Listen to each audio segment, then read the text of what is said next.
Hola, yo soy la señora Groner y hoy vamos a practicar las destrezas fonéticas que vamos a aprender en segundo grado esta semana. Primero, vamos a practicar el sonido de la letra E cuando la letra E está en el medio de una palabra.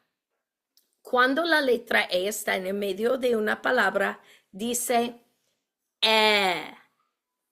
Para pronunciar este sonido correcto, tiene que abrir la boca y dejar la lengua abajo. Así. Muy bien.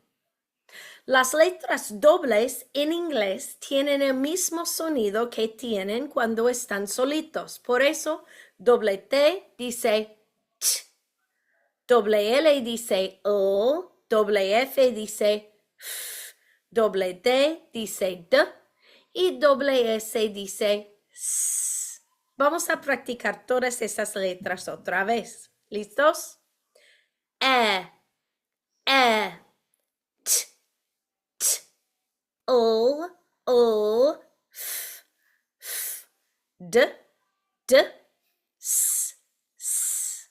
Muy bien. Ahora vamos a practicar todos esos sonidos otra vez. ¿Listos?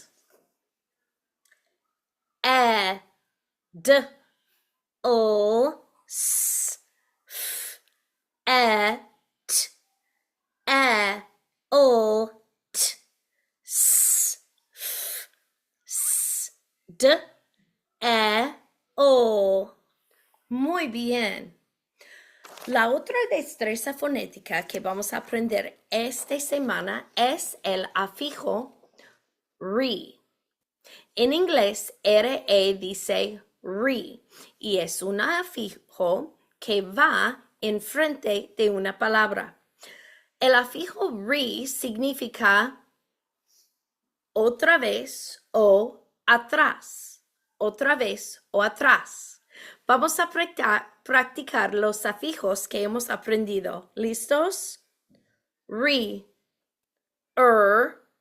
d, t, ed, s, ing, re, est. Muy bien.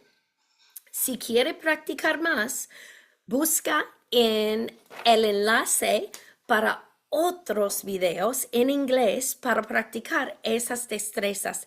Están en la descripción de este video. Ojalá que nos vemos muy pronto. Gracias por venir.